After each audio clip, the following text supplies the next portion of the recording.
سوچیں جو شخص پورے رمضان میں اعتکاف کرے اس کے لیے اللہ تعالیٰ کس قدر اجر و رحمت کے دروازے کھول دیتا ہوگا۔ ایک حدیث میں نبی کریم صلی اللہ علیہ وآلہ وسلم نے ارشاد فرمایا، اعتکاف کرنے والا گناہوں سے محفوظ رہتا ہے اور اس کے لیے بغیر کیے بھی اتنی ہی نیکیاں لکھی جاتی ہیں جتنی کرنے والے کے لیے لکھی جاتی ہیں۔ یہ ایک ایسی عظیم سعادت ہے کہ بندہ صرف اللہ کی رضا کے لیے اعتکاف میں بیٹھے اور اسے وہی اجر ملے جو باہر نیکیاں کرنے والوں کو ملتا ہے۔ ایک اور حدیث میں آپ صلی اللہ علیہ وآلہ وسلم نے ارشاد فرمایا، جس نے اللہ کی رضا کے لیے ایمان و اخلاص کے ساتھ اعتکاف کیا تو اس کے پچھلے تمام گناہ معاف کر دیے جائیں گے۔ اعتکاف کی برکت ہے کہ یہ نہ صرف گناہوں کا کفارہ بن جاتا ہے بلکہ اللہ کی رحمت سے بندے کو پاک کر دیتا ہے۔ اعتکاف شب قدر جیسی عظیم اور بے مثال رات کی برکتیں سمیٹنے، رحمتیں پانے اور اللہ کے قرب کو حاصل کرنے کا سنت طریقہ ہے۔ انسان اگر اعتکاف کی حالت میں ہو تو چاہے رات کے وقت سو ہی کیوں نہ رہا ہو پھر بھی وہ عبادت گزاروں میں شمار ہوتا ہے۔ کیا ہی سعادت کی بات ہے، اور سب سے بڑھ کر اسے شب قدر کے ایک ایک لمحے کو عبادت میں گزارنے کی فضیلت حاصل ہوتی ہے۔ یہ فضیلت اتنی عظیم الشان ہے کہ اس کا کوئی حساب ہی نہیں، سبحان اللہ۔ اور اگر سوچیں تو اس کے مقابلے میں یہ 10 دن کی محنت اور معمولی سی مشقت کوئی حقیقت نہیں رکھتی۔ کیا ہم اتنی بڑی نعمت کو ضائع ہونے دے سکتے ہیں؟ ہرگز نہیں۔ ایک حدیث میں حضرت عائشہ صدیقہ اور حضرت انس رضی اللہ تعالی عنہ روایت کرتے ہیں کہ حضرت محمد مصطفیٰ صلی اللہ علیہ وآلہ وسلم نے فرمایا، جس نے دودھ دوہنے کی مقدار جتنا بھی اعتکاف کیا اس نے گویا ایک جان یعنی کہ غلام کو آزاد کیا۔ سبحان اللہ، کتنا عظیم اجر ہے صرف تھوڑے سے وقت کا اعتکاف اور بدلے میں ایک غلام آزاد کرنے کا ثواب۔ ایک اور روایت میں آتا ہے کہ جو شخص مغرب سے عشاء تک مسجد میں اعتکاف کرے اور اس دوران سوائے نماز، تلاوت قرآن اور ذکر کے کوئی بات نہ کرے تو اللہ تعالیٰ اس کے لیے جنت میں ایک عظیم محل بنا دیں گے۔ سوچیں، چند لمحے اللہ کے گھر میں گزارنے کا انعام، جنت میں ایک عالی شان محل۔ کیا ہم یہ سعادت حاصل نہیں کرنا چاہیں گے؟ حضرت عائشہ رضی اللہ عنہا فرماتی ہیں کہ رسول اللہ صلی اللہ علیہ وآلہ وسلم رمضان کے آخری عشرے میں اعتکاف فرمایا کرتے تھے اور ساتھ ہی ارشاد فرماتے، لیلۃ القدر کو رمضان کی آخری راتوں میں تلاش کیا کرو۔ کیا نصیحت ہے! نبی کریم صلی اللہ علیہ وآلہ وسلم کا عمل ہی ہمیں سکھاتا ہے کہ یہ آخری عشرہ کتنا قیمتی ہے، اور پھر لیلۃ القدر، وہ رات جس کی عبادت 1000 مہینوں سے بہتر ہے، وہ انہی راتوں میں ہے۔ کیا ہم اسے ضائع جانے دیں گے؟ ہرگز نہیں۔ مسجدوں کو آباد کرنے والوں کے لیے عظیم بشارتیں۔ اعتکاف کرنے والے کیا ہی خوش نصیب لوگ ہیں، وہ 10 دن تک مسجدوں کو آباد رکھتے ہیں، دن رات عبادت میں مصروف رہتے ہیں اور اپنے رب کے مہمان بن جاتے ہیں۔ حدیث کے مطابق مسجدوں کو آباد کرنے والے اہل اللہ یعنی اللہ کے خاص بندے ہیں۔ اللہ تعالیٰ ایک حدیث قدسی میں فرماتے ہیں، میں جب زمین والوں پر عذاب نازل کرنے کا ارادہ کرتا ہوں تو میرے گھر یعنی مسجدوں میں عبادت کرنے والوں کو دیکھ کر ان لوگوں کو جو میری خاطر ایک دوسرے سے محبت کرتے ہیں اور سحر کے وقت مجھ سے استغفار کرتے ہیں، میں اپنا عذاب روک لیتا ہوں۔ رسول اللہ صلی اللہ علیہ وآلہ وسلم نے فرمایا، جس شخص کا دل مسجد سے لگا رہتا ہے، قیامت کے دن جب کوئی سایہ نہ ہوگا تو اللہ تعالیٰ اسے اپنے عرش کے سائے میں جگہ عطا فرمائیں گے۔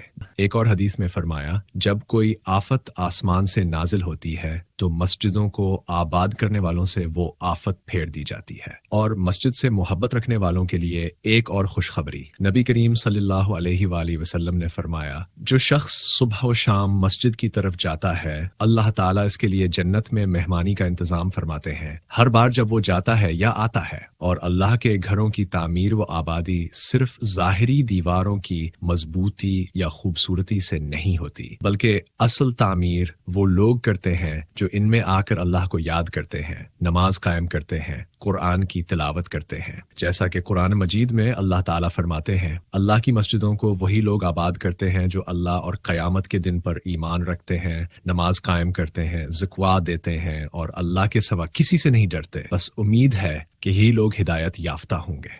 یہی لوگ ہیں جو اللہ کے مہمان بن جاتے ہیں، اور جب کوئی اللہ کا مہمان ہو تو اس کی میزبانی اللہ خود فرماتے ہیں۔ سوچیں، جو لوگ مسجدوں کو آباد رکھتے ہیں وہ صرف عبادت نہیں کر رہے، وہ خود کو اللہ کی خاص رحمت کے سائے میں لے آتے ہیں۔ وہ نہ صرف اپنے لیے بلکہ اپنی بستی، اپنے ملک اور پوری امت کے لیے رحمت کا ذریعہ بن جاتے ہیں۔ تو دوستو، آئیں اللہ کے گھروں کو آباد کریں تاکہ اللہ ہمارے دلوں کو آباد کر دے۔ دوستو، اعتکاف کی فضیلتیں، برکتیں اور اس کی عظمت شان تو بیان سے باہر ہے۔ یہ وہ عظیم عبادت ہے جو بندے کو اللہ کے قریب کر دیتی ہے، دنیا کی مشغولیات سے نکال کر صرف اور صرف رب کی رضا میں محو کر دیتی ہے۔ اعتکاف کی حالت میں انسان مسجد میں وقت گزارتا ہے، دن رات عبادت میں مصروف رہتا ہے اور اللہ کے مہمان بن کر اس کے خاص فضل و کرم کا حقدار بن جاتا ہے۔ لیکن دوستو، کیا آپ اعتکاف کے طریقے اور اس کے چند اہم مسائل سے واقف ہیں؟ آئیے مختصر طور پر سمجھتے ہیں۔ دوستو،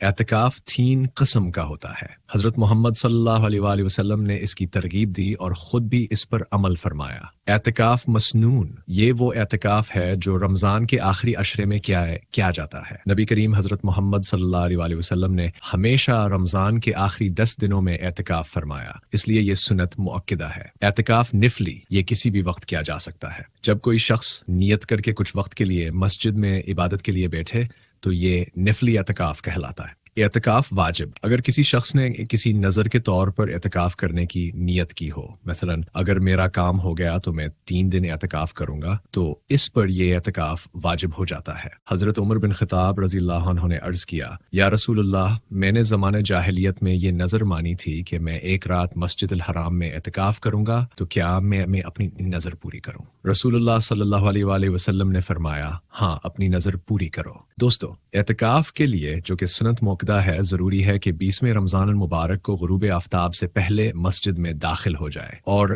اعتکاف کی نیت بھی غروب آفتاب سے پہلے کر لے۔ اگر کوئی شخص غروب آفتاب کے بعد مسجد میں داخل ہوا یا غروب کے بعد نیت کی تو یہ اعتکاف مسنون نہیں ہوگا۔ دوستو، اعتکاف کی نیت یہی ہے کہ آدمی اعتکاف کے ارادے سے مسجد میں داخل ہو جائے۔ اگر زبان سے بھی کہہ دے کہ میں 10 دن کے اعتکاف کی نیت کرتا ہوں تو یہ بہتر ہے۔ دوستو، عورتوں کے لیے بھی اعتکاف کرنا سنت اور ثواب کا باعث ہے۔ نبی کریم صلی اللہ علیہ وآلہ وسلم کی ازواج مطہرات یعنی ازواج مقدسات نے آپ صلی اللہ علیہ وآلہ وسلم کی حیات مبارکہ میں اور آپ صلی اللہ علیہ وآلہ وسلم کے پردہ فرمانے کے بعد بھی اعتکاف کیا۔ دوستو، عورت کے لیے اعتکاف کا بہترین مقام اس کے گھر میں نماز کی جگہ ہے۔ یہی جگہ اس کے لیے ایسی ہی ہے جیسے مردوں کے لیے جماعت والی مسجد، لیکن وہ ضروری حاجت کے سوا باہر نہ نکلے۔ اگر نماز کی مخصوص جگہ نہ ہو تو کوئی جگہ مقرر کر کے وہاں اعتکاف کر سکتی ہے۔ اگر عورت شادی شدہ ہے تو اعتکاف کے لیے شوہر کی اجازت لے اور شوہر کو بھی بلاعذر اجازت دینی چاہیے۔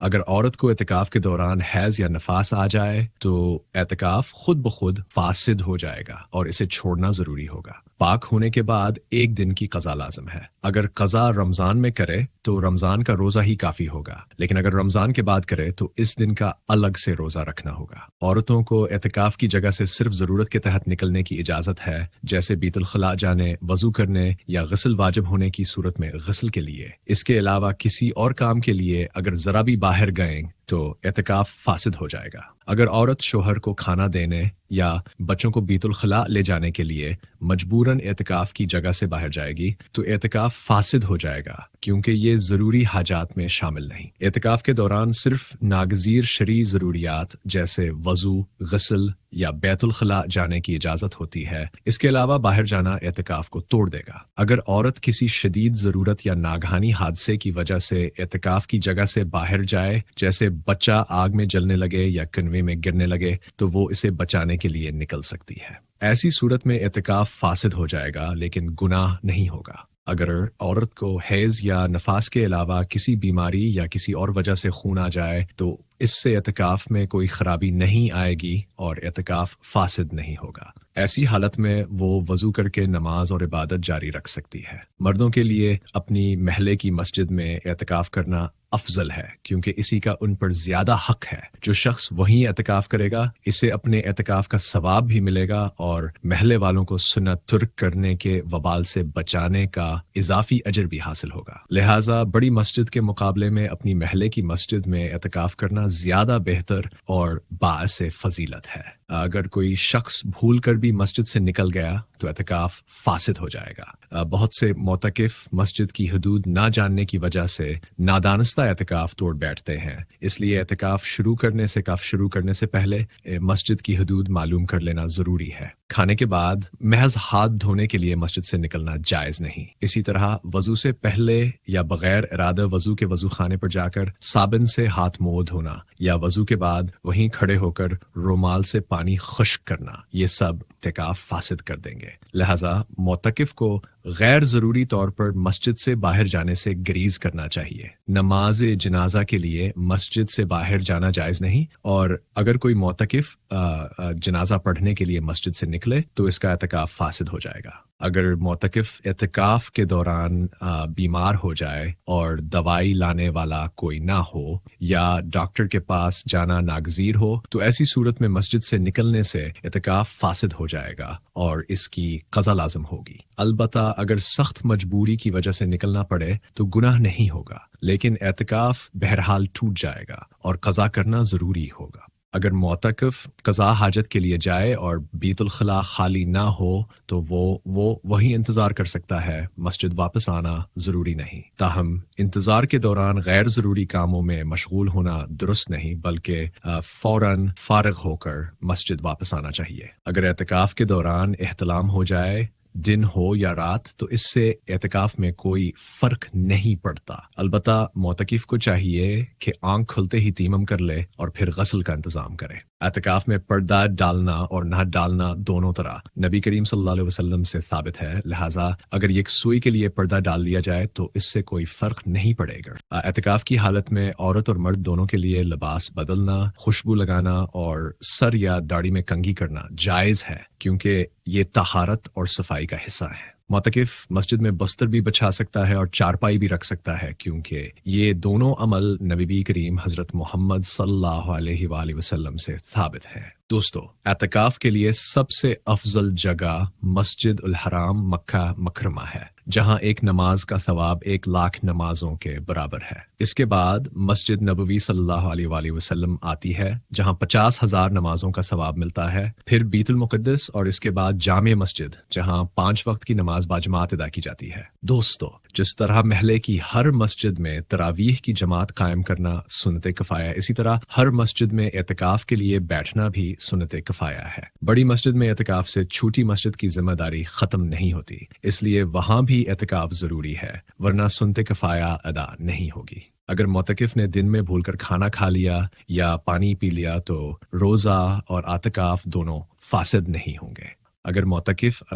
قضائے حاجت کے لیے مسجد سے بس سے باہر نکلا اور فارغ ہونے کے بعد آدھا یا 1 منٹ بھی بلا ضرورت رکھا تو اعتکاف فاسد ہو جائے گا۔ اسی طرح اگر کسی نے زبردستی مسجد سے باہر آدھا یا 1 منٹ کے لیے روک لیا تب بھی اعتکاف فاسد ہو جائے گا۔ البتہ آتے یا جاتے ہوئے راستے میں چلتے چلتے بات کر لی تو اعتکاف فاسد نہیں ہوگا۔ عورت ہو یا مرد غسل جنابت کے لیے مسجد سے نکل سکتے ہیں، لیکن اس کے علاوہ کسی اور غسل کے لیے نکلنا جائز نہیں۔ معتکف تھوکنے، ناک صاف کرنے، کھانے سے پہلے یا بعد میں ہاتھ دھونے کے لیے مسجد سے باہر نہ جائے، ورنہ اعتکاف فاسد ہو جائے گا اور قضا لازم ہوگی۔ اعتکاف کے دوران اگر جمع قصدن کیا جائے یا بھول کر اعتکاف کا خیال نہ رہے، ہر صورت میں اعتکاف باطل ہو جائے گا۔ معتکف جب وضو یا قضا حاجت کے لیے مسجد سے نکلے تو آتے جاتے چلتے چلتے کسی سے بات چیت سلام دعا کر سکتا ہے، لیکن اگر وہ ان کاموں کے لیے تھوڑی دیر بھی ٹھہر گیا تو اعتکاف ٹوٹ جائے گا۔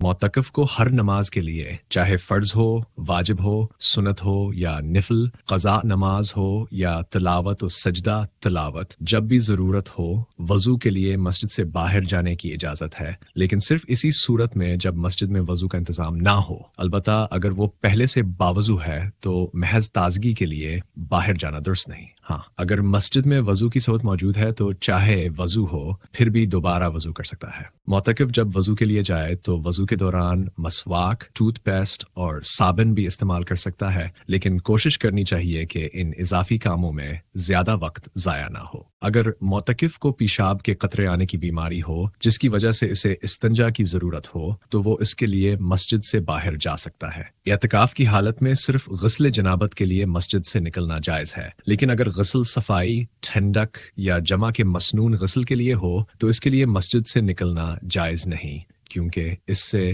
اعتکاف ٹوٹ جاتا ہے۔ معتکف اگر ایک لمحے کے لیے بھی بلا ضرورت شرعیہ یا طبیعیہ مسجد سے باہر نکلا تو اس کا اعتکاف فوراً فاسد ہو جائے گا، چاہے وہ بھول کر ہی کیوں نہ نکلا ہو، اعتکاف پھر بھی ٹوٹ جائے گا۔ اسی طرح اگر کوئی شخص غلط فہمی میں مسجد کے کسی ایسے حصے میں چلا گیا جسے وہ مسجد کا حصہ سمجھ رہا تھا لیکن حقیقت میں وہ مسجد میں شامل نہ تھا تو اس سے بھی اعتکاف ختم ہو جائے گا۔ اور اگر جنازہ کی نماز پڑھنے کی جگہ مسجد میں شامل نہیں ہے تو وہاں جانے سے بھی اعتکاف ٹوٹ جائے گا، کیونکہ نماز جنازہ کے لیے نکلنا حاجت شرعیہ میں شامل نہیں۔ اسی طرح معتکف کے لیے میت کو غسل دینے کے لیے مسجد سے باہر جانا شرعی یا طبی حاجت میں شامل نہیں، لہٰذا اگر وہ میت کو غسل دینے کے لیے مسجد سے نکلا تو اس کا اعتکاف ٹوٹ جائے گا۔ البتہ اگر کوئی اور غسل دینے والا موجود نہ ہو تو وہ گناہگار نہیں ہوگا، بلکہ ایسے حالات میں اعتکاف توڑ کر مسجد سے نکلنا اور میت کو غسل دینا واجب ہوگا۔ اسی طرح اگر معتکف کسی طبی یا شرعی ضرورت کے لیے مسجد سے باہر جائے اور جاتے یا آتے ہوئے کوئی عبادت ادا کر لے، جیسے راستے میں کوئی بیمار مل گیا تو چلتے چلتے راستے سے ہٹے بغیر اس کی بیمار پرسی کر لی، یا اگر نماز جنازہ تیار تھی تو راستے سے ہٹے بغیر اس میں شامل ہو گیا، نماز کے فوراً بعد چل دیا، ذرا سا بھی نہیں رکا تو کوئی حرج نہیں، اس سے اعتکاف فاسد نہیں ہوگا۔ جیسے حضرت عائشہ رضی اللہ عنہا روایت کرتی ہیں کہ نبی پاک صلی اللہ علیہ وآلہ وسلم جب اعتکاف فرماتے تو اگر طبی یا شرعی ضرورت میں سے کوئی حاجت پیش آتی تو باہر تشریف لے جاتے، اور واپسی پر اگر راستے میں کوئی مریض مل جاتا تو بغیر رکے چلتے چلتے ہی اس کی عیادت فرما لیتے۔ اسی طرح اگر معتکف حوض یا نل کے قریب کھڑے ہو کر دوسروں سے باتیں کرنے لگے تو اعتکاف ٹوٹ جائے گا۔ معتکف وضو کرنے کے بعد اگر مسجد کی شرعی حد سے باہر حوض یا نل پر کھڑے ہو کر رومال وغیرہ سے پانی خشک کرے گا تو اس سے بھی اعتکاف فاسد ہو جائے گا۔ اسی طرح اگر وضو سے پہلے بغیر وضو کی نیت یا ارادے کے وضو خانے پر بیٹھ کر صابن سے ہاتھ اور منہ دھوئے گا تو اعتکاف ٹوٹ جائے گا۔ حتیٰ کہ کھڑے ہو کر رومال وغیرہ سے پانی خشک کرنا یا ہاتھ منہ پونچھنا بھی جائز نہیں، اس لیے چلتے چلتے یا مسجد کی شرعی حد میں آ کر ہاتھ منہ پونچھنا چاہیے اور رومال سے پانی خشک کرنا چاہیے۔ اسی طرح پہلے وضو کی نیت یا ارادہ کرے پھر صابن سے ہاتھ منہ دھوئے۔ اسی طرح اگر معتکف کھانے سے پہلے یا کھانے کے بعد مسجد کی شرعی حد کے باہر حوض یا نل پر ہاتھ دھونے جائے گا یا صرف مسواک کرنے یا دانت صاف کرنے کے لیے نکلے گا تو اس سے اعتکاف ٹوٹ جائے گا۔ اسی طرح معتکف کا مسجد سے بلا ضرورت طبی یا شرعی خواہ جان بوجھ کر نکلنا ہو یا بھول کر ہر حالت میں اعتکاف فاسد ہو جائے گا۔ اسی طرح اگر کوئی شخص احاطے مسجد کو مسجد سمجھ کر اس میں چلا گیا حالانکہ وہ حصہ مسجد میں شامل نہ تھا تو اس سے اعتکاف ٹوٹ جائے گا۔ اسی طرح معتکف کا مسجد سے بلا ضرورت طبی یا شرعی خواہ جان بوجھ کر نکلنا ہو یا بھول کر ہر حالت میں اعتکاف فاسد ہو جائے گا۔ معتکف اگر حالت اعتکاف میں ہم بستری کر لے، خواہ دن میں ہو یا رات میں، خواہ جان بوجھ کر ہو یا بھول کر، اور چاہے انزال ہو یا نہ ہو، ہر صورت میں اعتکاف فاسد ہو جائے گا۔ اسی طرح اگر معتکف حالت اعتکاف میں سخت بیمار ہو جائے جس کی وجہ سے مسجد میں ٹھہرنا مشکل ہو تو معتکف اس حالت میں گھر جا سکتا ہے۔ گھر چلے جانے سے اعتکاف ٹوٹ جائے گا لیکن وہ گناہ گار نہیں ہوگا۔ اسی طرح اگر معتکف کا روزہ کسی وجہ سے فاسد ہو جائے یا کسی وجہ سے روزہ نہ رکھ سکا تو اس سے اعتکاف فاسد ہو جائے گا، خواہ وہ عذر کی بنا پر ہو یا بغیر کسی عذر کے، کیونکہ اعتکاف کے واجب یا مسنون رہنے کے لیے روزہ شرط ہے، اس لیے روزہ توڑ دینے سے بھی اعتکاف ٹوٹ جاتا ہے، چاہے یہ روزہ کسی عذر کی بنا پر توڑا ہو یا بلا عذر کے جان بوجھ کر یا غلطی سے توڑا ہو، ہر صورت میں اعتکاف ٹوٹ جاتا ہے۔ اسی طرح اعتکاف میں بیوی سے بغلگیر ہونا، بوسہ لینا، شہوت سے چھونا، بیوی کے بدن کو چھونا، یہ سب ناجائز ہے، چاہے وہ دلداری کی خاطر ہو یا بلا شہوت ہو، لیکن ان سب سے اعتکاف فاسد نہیں ہوتا۔ البتہ اگر انزال ہو گیا تو اعتکاف بھی فاسد ہو جائے گا۔